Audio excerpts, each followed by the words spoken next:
तेरे लिए सरप्राइज। क्या चीज? तेरा मनपसंद का खाना है इसमें। क्या चीज है इसमें? देख लो खुल के। ঠিক আছে তুমি এসব কি এত করবো, কিছু করার নেই। মিঠুদি আজকে মিঠুদির জন্মের জিনিস নিয়ে চলে এসেছে। আরে আজকে ওর হেয়ার ট্রিটমেন্ট আছে না, ওই পূজার না? হ্যাঁ প্রচন্ড হেয়ার ফল হচ্ছে, মেশিন তো আমারও আছে। হচ্ছে তো।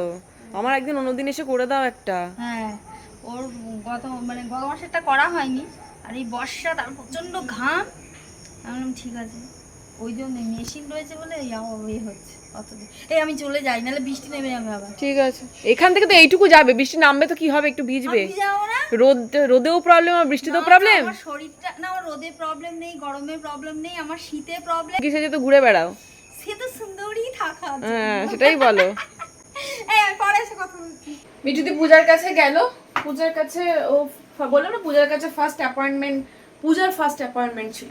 তারপরে আমরা আছি, মিঠুদি এখানে একটা কি দিয়ে গেল, বললো দেখো খেয়ে দেখো কি দিয়েছে দেখতে। সকালবেলায় বেরোনোর সময় মিঠুদি রান্না করে বেরোতো, আর মিঠুদির হাতে রান্না খেতে আমি ভীষণ ভালোবাসি। মিঠুদি খেতে ভালোবাসে না, মিঠুদি যায় পুরো খেতে একদম ভালোবাসে না, নিজেও খায় না। বানিয়েছে দেখাচ্ছি, বেশ ভালো গন্ধ ছাড়ছে। ওহো, ধোকার ডালনা, ওয়াও কি ভালো গন্ধ ছাড়ছে। এত ভালো রান্না কি করে করে কে জানে, আমি একটু টেস্ট করব। এত ভালো গন্ধ ছাড়ছে, না খেয়ে থাকতে পারলাম না। পুরো বিয়ে বাড়িকেও ফেল করিয়ে দেবে। অসাধারণ রান্না করেছে, অসাধারণ, সত্যি ট্যালেন্টেড। ভালো দিনের শুরুয়াত, এটা কি বলে। সকালবেলায় মিঠুদি আমাকে ধোকার ডালনা দিয়ে গেল। আবার সুলতা দি জানে আমি আশফল ভালোবাসি, আবার আশফল নিয়ে এসেছে কাকার গাছে, বেশ বড় বড় আছে, দেখুন সাইজগুলো ওইগুলোর থেকে। দেখি তো খেয়ে, অনেকটা শ্বাসও আছে। জীবনে আর যাই হোক জানেন তো, আমি ভালোবাসার মানুষের অভাব কোনোদিন ফিল করিনি। ছোট থেকে এখনো পর্যন্ত প্রচুর ভালোবাসা পেয়েছি আর পাচ্ছি, ভগবান যেন করে ভালোবাসা পেতেই থাকে। তুমি হাসছো কেন? তুমি বলছো তাই ভালোবাসার কথা। হ্যাঁ তোমরা ভালোবাসা বলেই তো নিয়ে এসছো, বলো মনে করে, নাহলে কি মনে করতে। এটা আমার লাইফে বেস্ট ওয়েদার, কারণ বিদ্যুৎ পড়ছে না অথচ বৃষ্টি হচ্ছে। বিদ্যুৎ বলা বৃষ্টি আমার একদম ভালো লাগে না। এখানে ভিজতে পারো মনে ইচ্ছে মতো। না আরেকটা ভালো হচ্ছে যে এটা তো অত ঝড়ও নেই, নর্মাল হাওয়া ঝড়, এটা ভালো লাগে। হুম, বৃষ্টি হচ্ছে, হালকা হালকা হাওয়া দিচ্ছে, দারুণ লাগছে। হ্যাঁ যাও। Yay! আমি এখন ভিজতে যাচ্ছি ছাতা নিয়ে। এরকম করে নিয়ে যাও, ছাতার নিচে এরকম হাঁটতে হাঁটতে, আরে গাদা এরকম করে সেলফি নিয়ে ছাতা নিচে নিচে যাও। হ্যাঁ লং ড্রাইভে বেরিয়ে যাই। আমার কি ভালো লাগছে, আমি ছাতা নিয়ে ভিজতে বেরিয়েছি, ভাবতে পারছেন। ওয়েদারটা সত্যি অসাধারণ, আমার রাস্তাতেই থাকতে ভালো লাগছে। মানে কত দিন পর বৃষ্টি হচ্ছে ফাইনালি। ও যখন তুমি 13 বছরের বিবাহিত, তখন এরকম রোমান্টিক ওয়েদার, আর এই যে বর বসে বসে ল্যাপটপ ঘাঁটছে, বুঝলেন কেসটা। আর এই জন্য আমি একা একা বেড়াতে চলে যাই, জানেন তো, কারণ বরের ভরসায় বসে থাকলে জীবনেও কোথাও যেতে পারবো না, কোনোদিনই কোথাও ঘুরতে যেতে পারবো না তোমার জ্বালায়। তো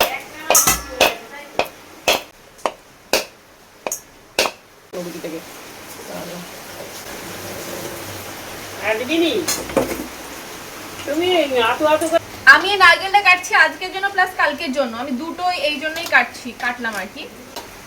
কালকে আমার একটু লাগবে, দোলমা করবো পটলের, ওই জন্য। আদা রসুন এই টমেটো।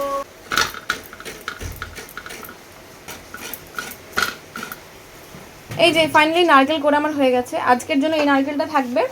কালকে আমি স্পেশাল একটা রান্না করবো, তার জন্য একটু নারকেল আমি আগে থেকে তুলে রেখে দিচ্ছি, ওটা থাক। এখানে সুলতা দিয়ে এতগুলো মাছ সুন্দরভাবে কেটে রেডি করে রেখেছি, এর মধ্যে কিছু মাছ আমি তুলে রাখবো আমার একটা অন্য ভিডিও বানানোর জন্য।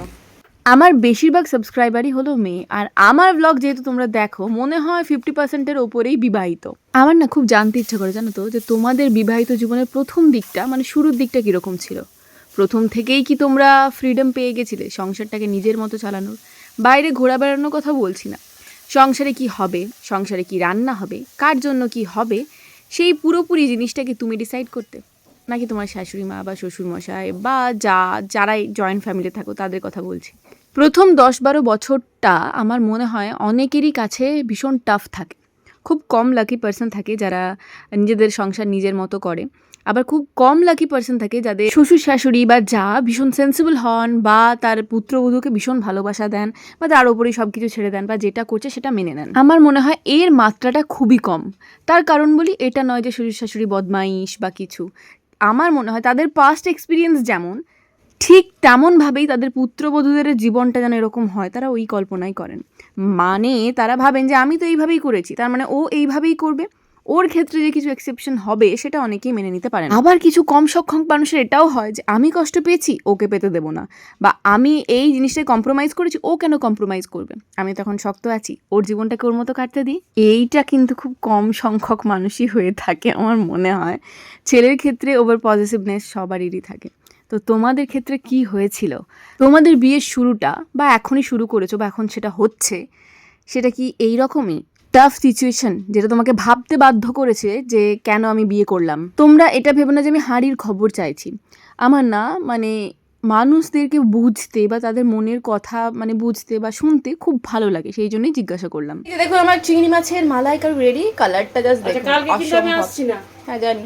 চিংড়ি মাছটা জাস্ট এ ক্লাস হয়েছে, এ ক্লাস, কি ভালো লাগছে খেতে। আমি এই দিয়ে খেয়ে নেবো। মিঠু দিদি সব খাবে না, তেল মশলা রান্না মিঠু দিদি খায় না, মিঠু দিদি অ্যাভয়েড করে তেল মশলা। মিঠু দিদি শুধুমাত্র সেদ্ধ সেদ্ধ খায়। তো মিঠুদির জন্য ডাল সেদ্ধ, আলু সেদ্ধ, ঝিঙে সেদ্ধ, পটল সেদ্ধ।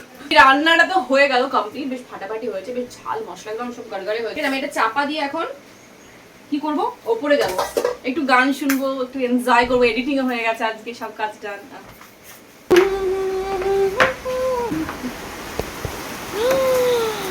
এত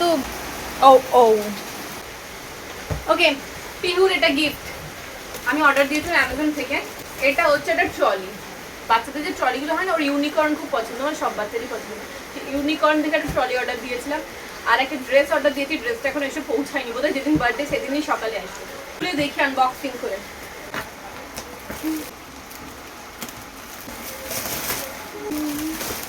এইসব জিনিস না মানে একটু কস্টলি জিনিসগুলো আনতে ভয় লাগে যে কিরকম কি হবে আদৌ ঠিক। যদি অ্যামাজনে প্রসেস খুবই স্মুথ, রিটার্ন তো নিয়ে নেয়।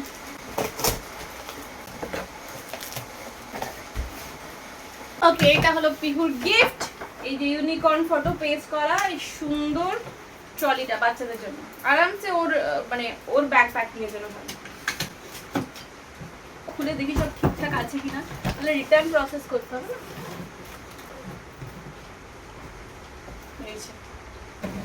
চাকাটাও স্মুথ আছে, সব চেক করে নিয়েছি, অনেক সময় চাকা আটকে ফাটকে যায়। এই যেটা পিহুর গিফট।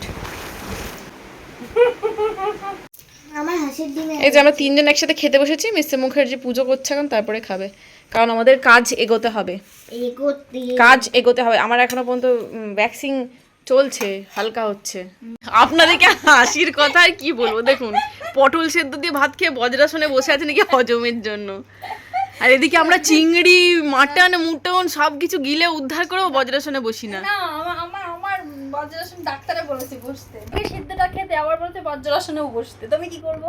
ওটা তোমার পেটের এমন 12টা বেজেছে, দাও ওই জন্যই বলি যে এইসব খাবার খাবে আমাদের মতো। জানো তো, না খেয়ে খেয়ে এরকম হয়েছে মৌ। ঠিক হয়েছে, হ্যাঁ তখন মনে আছে কি গালাগালি দিতাম না, আমি খাবো, আমি মানে পুরো মিঠুতে এরকম ভাত খেলে তুমি এত আমি বারবার বলি যেরকম তুমি খাটো সেরকম অনুযায়ী খাবার খাবে না। আমি সবাইকে আমার তরফ থেকে বলছি, আমি যে ভুল কাজটা করেছি আপনারা কেউ করবেন না।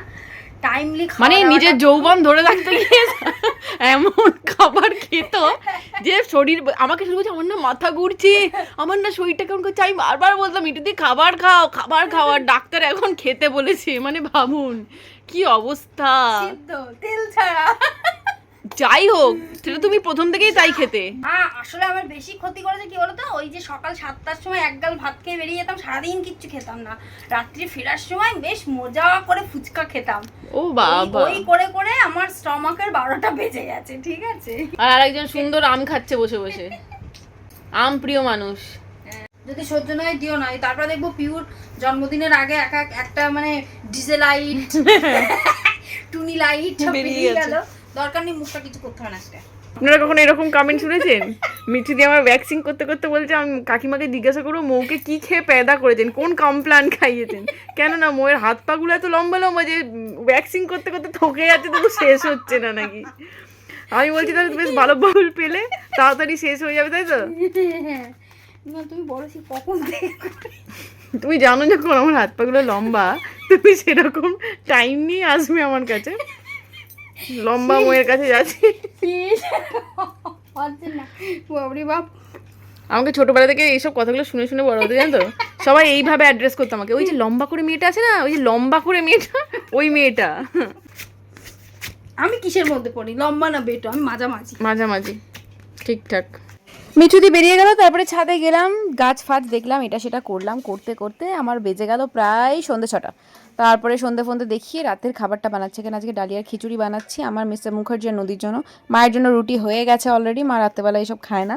তো ডালিয়া খিচুড়িটা বানিয়ে রেখে আমরা একটু বেরোবো।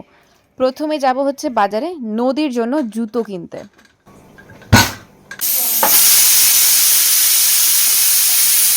যাওয়ার পর আমি রাতের খাবারটা বানিয়ে রেখে একবার বেরোচ্ছি, ওই নদীর একটা জুতো কিনবো বললাম, বাচ্চারা এত তাড়াতাড়ি বড় হচ্ছে আর পায়ে জুতোর সাইজ পুরো তো মানে হড়হড় করে বাড়ছে, তো পুরোনো যে জুতোগুলো সব ওর ছোটো হচ্ছে, তো সেই জন্যেই আমি ওর জন্য একটা জুতো কিনবো আর এই এথনিক ওয়্যারটার সাথে চুড়ি কিনবো, ম্যাচিং করে চুড়ি কিনবো, আর পিহুর বার্থডের ওই ফুলের যে অর্ডারটা ওটা দিয়ে চলে আসবো একবারে। এটা কিসের লাইন? মাটনের দোকানে লাইন দেখো, জামাই ষষ্ঠীর লাইন, মিষ্টির দোকানের লাইন। ভালোই হয়েছে আমাদের জামাই ষষ্ঠী নেই, বুঝেছো? নিজের পছন্দ মতো জুতো নেবে, আমার পছন্দ হচ্ছে না, আমি যেগুলো পছন্দ করছি সেগুলো হচ্ছে না, আমার ওইটা পছন্দ। ওকে হেঁটে দেখতে হবে, পরে আনকমফোর্টেবল ফিল হলে অসুবিধা হবে, ঠিক আছে? এই জুতোটা পছন্দ, বাট এটা ওর পছন্দ হচ্ছে না, এটা ভীষণ ক্লাসি দেখতে, তাই না? এটা ভীষণ ক্লাসি দেখতে, না জবরদস্তি দিস না, এরকম বলবে না। খুব পছন্দ হয়েছে, এই দেখুন ভীষণ ক্লাসি লাগছে দেখতে লুকটা। হিল পড়তে পারবি না? হ্যাঁ পারবো, আমি শুধু পাটে। নদীর জুতো কিনতে এসেছি আর আমি একটা জুতো না কিনলে হয় বল, তাই না? আমার এটা ভীষণ পছন্দ ছিল, এগুলো সব সেলে চলছে, বাট এটা না আমার সাইজে পাওয়া গেল না। এটার এমআরপি ছিল 799, বাট 300 টাকায় সেলে দিচ্ছিল আমার কাছে, মানে এটা পেলাম না। তোমার সাথে এটা বাড়ি ফিরে ডালিয়া খেতে খেতে ট্রিগার ইনসান দেখছি, আমার মেয়ের নতুন ফেভারিট চ্যানেল এটা, বিশেষ করে ট্রিগার ইনসান না, ট্রিগার ইনসান আর রুচিকা দুজনের, তাই তো? বাড়িতে এসে মানে বিশেষ করে শপিং করার পর আমরা ছোটোবেলায় যেরকম করতাম, যে সমস্ত কিছু পরে পরে দেখতাম, নদীও তাই করছিল, জুতোগুলো পরেই বসেছিল। এখন শুয়ে পড়েছে, ঘুমিয়ে পড়েছে, 12:20 বাজছে প্রায়। আমিও এতক্ষণ ধরে শুটফুট করছিলাম আর কি। কালকে সুলতা দি আসবে না, কালকে জামাই ষষ্ঠী, সুলতা দির বাপের বাড়িতে কোনো গেস্ট আসবে, তো তাকে হেল্প করতে হবে। সুলতা দির দাদার জামাই আসবে, তো বৌদিকে হেল্প করার জন্য কালকে বলেছিল থাকতে। কারণ ঠিক আছে, আমাদের 3 জনের দেখি কি রান্নাবান্না করা যায়। তারপরে শনিবারে তো জানেনই। যাই হোক, কালকের নতুন ব্লগের সাথে দেখা হচ্ছে, ভালো থাকবেন, সুস্থ থাকবেন, সবাইকে ভালো রাখবেন, বাই বাই।